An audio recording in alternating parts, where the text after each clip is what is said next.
நாங்க ரெடி நீங்க ரெடியா அப்படின்னு சொல்லிட்டு ஒவ்வொரு பாட்காஸ்டையும் நம்ம வந்து பார்த்தோம் அப்படின்னா அந்த தொழில் ரிலேட்டடா எக்ஸ்பர்ட்ஸ் வந்து பார்த்தோம் அப்படின்னா வந்து இன்டர்வியூ எடுத்து அந்த ரிலேட்டடான கண்டென்ட்டை வந்து நம்ம வந்து டெலிவரி பண்ணிட்டு இருக்கோம். அந்த வகையில வந்து பார்த்தோம் அப்படின்னா வந்து இன்னைக்கு நம்ம வந்து பார்த்தோம் அப்படின்னா ஜர்ஷித் அப்படின்றவர் தான் வந்து முகமது ஜர்ஷித் அப்படின்றவர் தான் நம்ம இன்னைக்கு பார்க்க போறோம். இன்னைக்கு வந்து ஒரு இன்ட்ரெஸ்டிங்கான டாபிக், எல்லாத்துக்குமே பிடிச்ச டாபிக் வந்து பார்த்தோம் அப்படின்னா வந்து கேமிஃபிகேஷன் அப்படின்னு சொல்லிட்டு கேம் ரிலேட்டடா கேம் தானே சார், அது சின்ன பசங்க விளையாட வேண்டாம் அப்படின்னு நம்ம வந்து சொல்லிட்டு இருக்கோம். அதை போய் ஒரு டாபிக்கா எடுத்து நீங்க பண்றீங்க அப்படின்னா அந்த விஷயங்கள் வந்து பார்த்தோம் அப்படின்னா வந்து இன்னைக்கு கேமிங் இண்டஸ்ட்ரி அப்படின்றது மூவி இண்டஸ்ட்ரியோட ரொம்ப பெரிய இண்டஸ்ட்ரியா வந்து குரோ ஆயிட்டு இருக்கு. நம்ம இன்னைக்கு ஒரு மூவியை நம்ம பாக்குறோம் அப்படின்னா அந்த மூவிக்கு ப்ரிப்பேர் பண்ற வரைக்கும் எல்லாமே சேர்த்து பார்த்தோம்னா ஒரு 4 to 5 hours, மாசத்துக்கு 1 or 2 மூவிஸ் தான் நம்ம வந்து தேட்டருக்கு போய் பார்ப்போம்.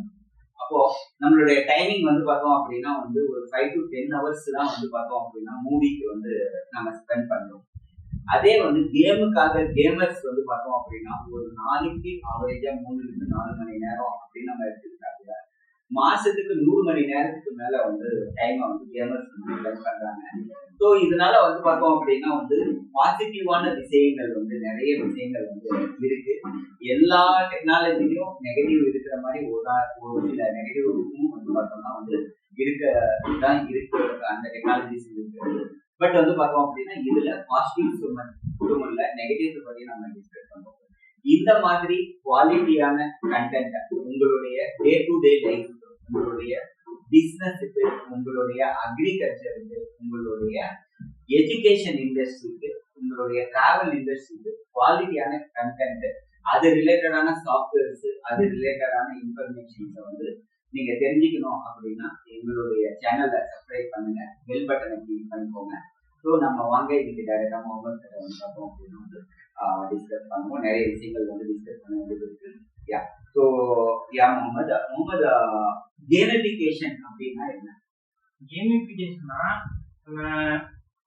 ஒரு ஒரு கேம் விளையாடுறோம்னா நிறைய நம்ம விளையாடுறோம். அது நம்மளை என்கேஜ் பண்ணுது, நம்மளுக்கு விளையாடணும் அப்படின்னு தூங்குது. நம்மளுக்கு அது எப்படி தூங்குதுன்னா, இப்ப நமக்கு ஒரு பாயிண்ட் கொடுக்குறாங்க. இப்ப நம்ம ஃப்ரெண்டு ஒரு 2 பேரும் ஒரே கேம் விளையாடுறோம். இந்த ஒரே கேம்ல அவன் கொஞ்சம் முன்னாடி போயிட்டான் அப்படின்னா நம்ம இன்னும் கொஞ்சம் முன்னாடி போகணும், அவனோட நிறைய விளையாடணும்னு தான் இருக்கும்.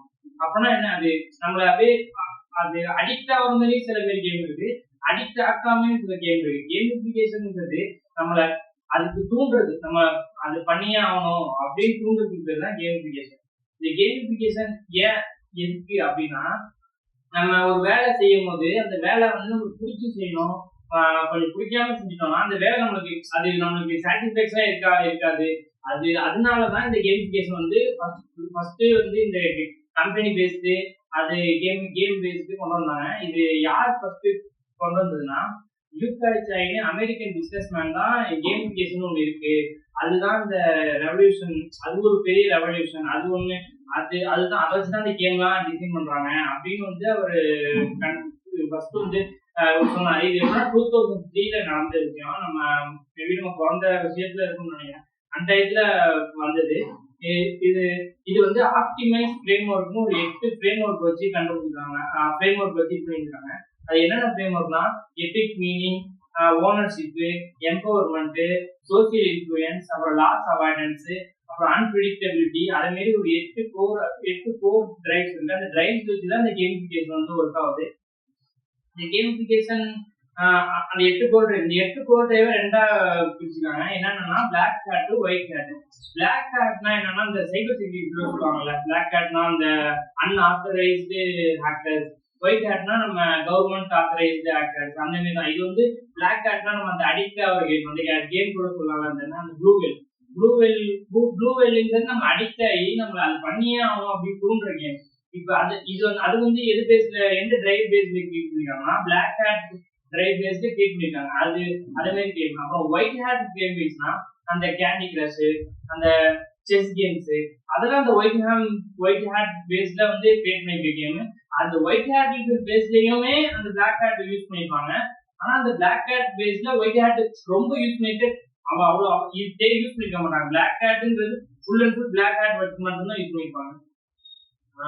இது கேமிஃபிகேஷன் அவ்வளவுதான். கேமிஃபிகேஷன் பத்தி ஒன்றும் வேற எதுவும் இல்லை. இதுல வந்து ஒரு காமன் மெக்கானிசம் என்னென்ன மெக்கானிசம் யூஸ் பண்றாங்கன்னா பாயிண்ட் பிளஸ் லீடர் போர்ட். அதான் நான் சொன்னேன், அந்த நம்ம ஃப்ரெண்டு ஒரு பாயிண்ட் முன்ன இருக்கான் அப்படின்னா நம்ம என்ன நினைப்போம், நம்ம அவனுக்கு முன்னாடி போகணும் தான் நினைப்போம். அதே மாதிரி தான் அந்த பாயிண்ட் கொடுத்து அச்சீவ்மெண்ட் நம்ம ஒருத்தவங்களை அந்த கேம்ல நம்ம ஒரு ஃபீல் பண்ணா நமக்கு ஒரு 20 பாயிண்ட் கிடைக்குது அப்படின்னா நம்ம ஃபீல் பண்ணிப்போம். அதுதானே நம்மளுக்கு அந்த பாயிண்ட் பேஸ்ல வந்து ஒரு மெக்கானிசம் யூஸ் பண்ணி பண்றாங்க. அப்புறம் அந்த ஸ்ட்ரீக்கர் கன்சிஸ்டன்சி ட்ராக்கிங், அந்த ஸ்னாப் சாட்ல கூட ஸ்ட்ரீக்னு ஒன்று யூஸ் பண்ணுவாங்க. அந்த ஸ்னாப் சாட்ல இருக்கு அந்த ஸ்ட்ரீக் என்னன்னு எனக்கு தெரியாது, ஆனா அந்த ஸ்ட்ரீக் வச்சு நம்ம யூஸ் பண்ணிட்டு இருக்கோம். அது வந்து ஒரு இது ஆல்வேஸ் டேக்கர்ஸ்னு ஒரு யூஸ் பண்ணிருக்காங்க. அந்த ஸ்ட்ரீக் வந்து நம்மளுக்கு யூஸ் பண்ண தேவையில்லை, அது இருக்கு நம்ம ஸ்னாப் சாட்னு ஒன்று என்ன சும்மா போட்டோ எடுத்து ஃபில்டர் எடுத்து யூஸ் பண்ணி வச்சுக்கலாம். ஆனா ஸ்ட்ரீக் கொடுத்து நம்ம அதை பண்ணியே ஆகும், டெய்லி வந்து நம்ம போட்டாலும் நம்மளுக்கு ஸ்ட்ரீக் மெயின்டைன் ஆகும் அப்படின்னு நிறைய பேர் யூஸ் பண்ணிருக்காங்க. இந்த கேமிஃபிகேஷன்ன்றது அவ்வளவுதான். சும்மா ஒரு நார்மலா ஒரு கேமுக்கு யூஸ் பண்ற வரையும் அது ஒரு குட் பேஸ்ல யூஸ் பண்ற வரையும் அது ஓகே அப்படி யூஸ் பண்ணிக்கலாம். இதை பேட் பேஸ்ல கூட்டு போகும்போது அந்த நிறைய பேர் இன்ஃபுளுன்ஸ் ஆகி நம்ம அப்படியே அதனாலதான் ஒரு 8 hours 12 hours கேம் விளையாடுறவங்கலாம் அந்த கேமிஃபிகேஷனுக்கு அடிக்ட் ஆயிருப்பாங்க. அவ்வளவுதான் கேமிஃபிகேஷன். இப்போ பிபிஎல் கேமிஃபிகேஷன் மாடல் அது பார்ட்ஸ் னு சொல்லுவாங்க, அது அப்படினா அதான் சார் இந்த பாயிண்ட் மூலமா பாயிண்ட் பிளட்ஜ் லீடர் போர்டு சொல்றாங்க, அந்த மூணு அதை வச்சுதான் கேமிஃபிகேஷன் ஃபர்ஸ்ட் பில்ட் பண்றாங்க. அதுதான் மெயின் மெக்கானிசம். என்னன்னா அந்த பாயிண்ட் இப்போ நம்ம அதான் சொன்னால அந்த பாயிண்ட் கொடுக்குறது, பிளட்ஜ்னா நம்ம ரேங்கிங் கொடுக்குறது, லீடர் போர்டு நீங்க தான் ஃபர்ஸ்ட் இருக்கு, அந்த கிளாஸ் ஆஃப் கிளாஸ்ல கூட அந்த ஃபர்ஸ்ட் உன்னோட கிளான் ஃபர்ஸ்ட் இருக்கு அந்த மாதிரி சொல்றதுதான் அந்த பிபிஎல் சொல்றது. PBL okay. அந்த point badge leader board, point badge leader board அப்படிங்கிறதுதான் பேஸ் மெக்கானிசம் பேஸ் சொல்லுவாங்க. ஓகே. இதுல இன்ஸ்டிங்க்ட் மோட்டிவேஷனல் அப்படின்றதுனா என்ன? இன்ஸ்டிங்க்ட் மோட்டிவேஷன்னா இப்ப நம்ம அதான் அந்த ஒயிட் ஹேட்டை வச்சு டெவலப் பண்றதெல்லாம் இன்ஸ்டிங்க்ட் மோட்டிவேஷன் சொல்லுவாங்க. என்னன்னா நம்ம இப்ப அது நம்ம விளையாடணும்னு அவசியம் இல்லை, ஆனா நம்ம விளையாடணும் ஓகே. அப்ப நம்மளுக்கு ஒரு கெயின் நம்மளுக்கு இருக்கணும், நம்ம அதை வச்சு என்ன கத்துக்கிட்டோம் நம்மளுக்கு அது புரியணும். நம்ம அந்த செஸ் எல்லாம் விளையாடும் நம்மளுக்கு தெரியல, நார்மல் செஸ் விளையாடுறதுக்கும் நம்ம ஆன்லைன் செஸ் விளையாடுறதுக்கும் டிஃபரன்ஸ் இருக்கு. நார்மல் செஸ்ல நம்ம இந்த சைடு மூவ் பண்ணா இது அட்டாக் ஆகும் அப்படின்னு நமக்கு தெரியாது. இப்ப ஆன்லைன் செஸ் விளையாடும் போது நம்மளுக்கு தெரியும். அது தெரிஞ்சுக்கிட்டு நம்ம ஆஃப்லைன் செஸ் விளையாடணும்னா அது ஓகே, சரி நம்ம இதெல்லாம் கத்துக்கிறோம் அப்படிங்கிறது பேர் தான். டெய்லி ஸ்ட்ரீக் அப்படின்னு சொல்லுவாங்க இல்லையா, கேமிஃபிகேஷன்ல என்ன டெய்லி ஸ்ட்ரீக்ங்கிறது இந்த ஸ்னாப் சாட் கொஞ்சம் அந்த மாதிரி இருக்கு. ஸ்னாப் சாட் அப்புறம் இன்ஸ்டாகிராம் அந்த மாதிரி ஒரு ஸ்ட்ரீக்ங்கிறது அது சும்மா அது ஒரு கேமிஃபிகேஷன் டூல், அவ்வளவுதான். அதை வச்சு நம்ம எப்படி அதை என்கேஜிங்கா வச்சுக்கலாம், அந்த அவன் ஆப்பை எப்படி நம்ம யூஸ் பண்ண சொல்றான் அப்படிங்கிறதுக்கு தான் ஸ்ட்ரீக் யூஸ் பண்றோம். ஸ்ட்ரீக்ங்கிறது அதனால நமக்கு ஒன்றும் கெயின் கிடையாது, அதனால நம்மளுக்கு அதனால கெயினும் கிடையாது லாஸும் கிடையாது. நம்ம சும்மா வச்சு மெயின்டைன் பண்ணிடுவோம், நம்ம ஃப்ரெண்டு இவ்வளவு ஸ்ட்ரீக் வச்சிருக்கான் நம்மளும் இவ்வளவு ஸ்ட்ரீக் வச்சிருக்கோம் அப்படின்னு ஒரு இது வைக்கிறதுக்காண்டி அதை யூஸ் பண்றோம். ஸோ ஃப்ரேம்வொர்க்னா என்ன? Focus 8 core motivation. அது 8 கோர் மோட்டிவேஷன்னா அந்த ஆப்டிமைஸ்டு ஃப்ரேம்வொர்க்னு ஒரு இது இருக்கு.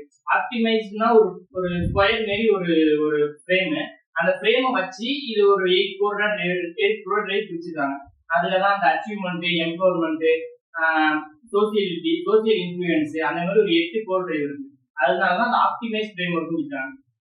Okay okay. XP primary representative அப்படின்றதுனா என்ன?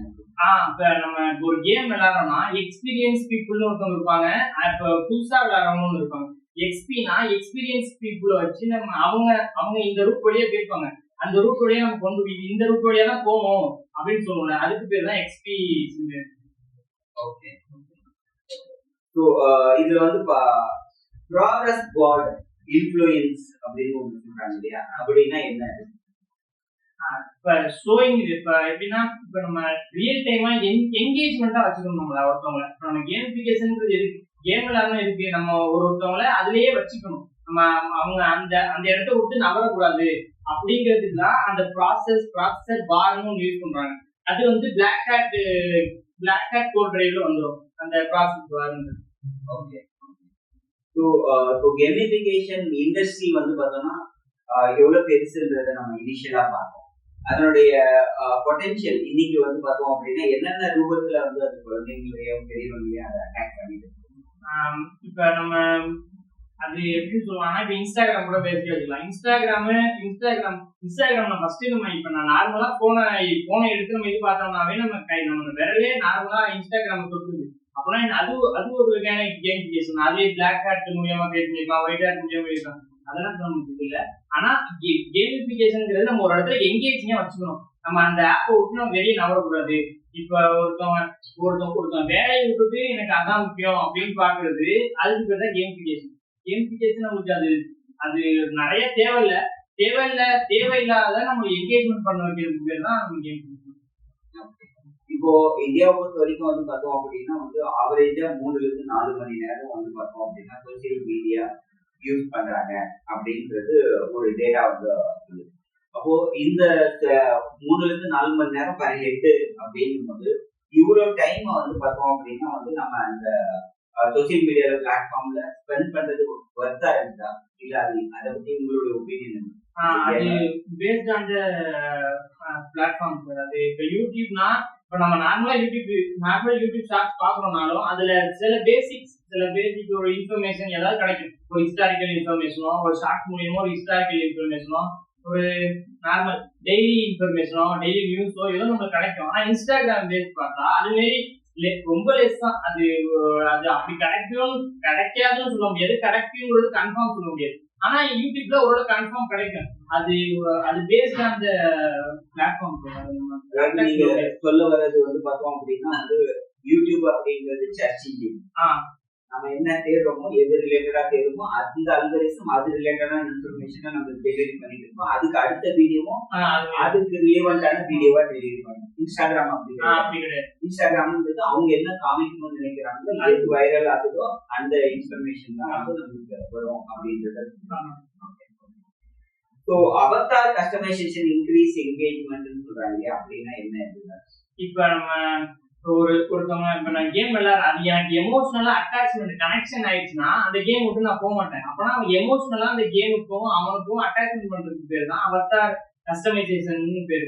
அதுதான் அது அவதார் கஸ்டமைசேஷன் வந்து இப்போ இருக்க எல்லா கேம்லயுமே அது ஓரளவுக்கு இம்ப்ளிமெண்ட் பண்றான் அப்படின்னு சொல்லலாம். அது நம்மளோட என்கேஜ்மெண்ட், நம்மளோட வேலைகள், நம்மளோட டெய்லி ரொட்டீனோட விட்டுட்டு நம்மளோட என்கேஜ்மெண்ட் பண்றதுக்கு பேர் தான் Avatar implement increased tool. Okay. இப்போ கேமிஃபிகேஷனுக்கு வந்து பார்த்தோம்னா என்னென்ன ஹார்ட்வேர் என்னென்ன சாஃப்ட்வேர் வந்து இதுக்கு மேஜரா எந்தெந்த கம்பெனிஸ் எல்லாம் இது உருவாகுது?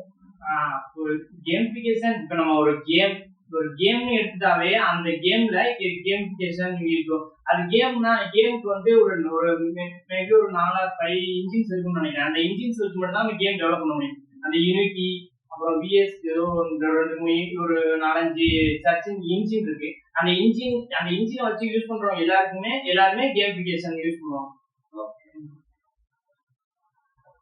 ஸோ இதனுடைய ஒரு ஜாப் அப்படின்ற மாதிரி இதை வந்து பார்த்தோம், கேரியர் அப்படின்ற மாதிரி பார்க்கணும் அப்படின்னா என்ன மாதிரி படிப்புகள் எல்லாம் வந்து கேமிஃபிகேஷன்? அந்த யூகை சாய்னு ஒருத்தவங்க சொன்னாங்க, அவங்க 2003 ஒரு புக் அவங்களே ஒரு புக் வெளியிடுவாங்க. அந்த புக்கை நம்ம 8 கோட் ரைஸ் ஃபுல்லா இருக்கும். அந்த 8 கோட் ரைஸ் நம்ம ஃபுல்லா கற்றுக்கிட்டோம்னா அந்த ஒரு கேமிஃபிகேஷன்ங்கிறது ஃபுல்லா ஓவர் ஆயிடும். அவ்வளோ அந்த 8 கோட் ரைஸ் தான் அந்த முக்கியமானது. 8 கோட் ரைஸ் ஃபுல்லா கற்றுக்கிட்டோம்னா ஓகே. அந்த புக் மட்டும் ஒரு புக்கு தான், அதுக்கு தனியா ஒரு கோர்ஸ் அதெல்லாம் எதுவுமே கிடையாது. ஒரு ஃபுல்லா ஒரே அந்த ஒரு புக், அந்த புக்கை ஃபுல்லா நம்ம படிச்சிட்டோம்னா ஓகே இது கேமிஃபிகேஷன் அவ்வளவுதான். நமக்கு ஒரு கேம் டெவலப்பரா கூட வாய்ப்பு இருக்கு. ஆனா ஒரு ப்ரோக்ராமிங் மைண்ட் செட்டு அந்த இன்ஜின் சொல்லி கொடுக்குறது அதெல்லாம் இருக்கு. நம்மளுக்கு இதெல்லாம் பண்ணா அவங்க நம்மளுக்கு என்கேஜ்மெண்டா இருப்பாங்க அப்படின்னு தெரிஞ்சுக்கலாம் அந்த கேமிஃபிகேஷன் வச்சு வச்சு. தேங்க்யூ ஜெனிஷ், இவ்வளவு நேரம் வந்து எங்க ஸ்டூடெண்ட்ஸ் வந்து குவாலிட்டியான டைம் வந்து ஸ்பெண்ட் பண்ணி எங்களுடைய ஆடியன்ஸ் வந்து பார்த்தோம் அப்படின்னா வந்து கஸ்டமைஸ் மாடிஃபிகேஷன் அதாவது கேமிஃபிகேஷனை பற்றி கம்ப்ளீட் டீடைல்ஸ் கொடுத்துருக்கீங்க. ஸோ இன்னொரு மீட்டிங்ல இன்னொரு குவாலிட்டியான வீடியோஸ்ல வந்து நம்ம சந்திப்போம். Thanks for. ஸோ இது வந்து பார்த்தோம் அப்படின்னா வந்து உங்களுக்கு இந்த கேமிஃபிகேஷனை பற்றி ஒரு ஐடியா வந்து கிடைச்சிருக்கும். இந்த மாதிரி குவாலிட்டியான கண்டென்ட்டை உங்களுடைய டே டு டே லைஃப்க்கோ இல்லை உங்களுடைய பிஸ்னஸ்க்கோ உங்களுடைய அக்ரிகல்ச்சருக்கோ உங்களுடைய டிராவல் இண்டஸ்ட்ரிக்கோ உங்களுக்கு தேவையான எஜுகேஷன் இண்டஸ்ட்ரிக்கோ தேவையான விஷயங்களை நீங்க எங்களை ஃபாலோ பண்ணிக்கோங்க. உங்களுக்கு குவாலிட்டியான கண்டென்ட் வந்து பார்த்தோம் அப்படின்னா வந்து ஸோ தேங்க்ஸ் ஃபார் வாட்சிங்.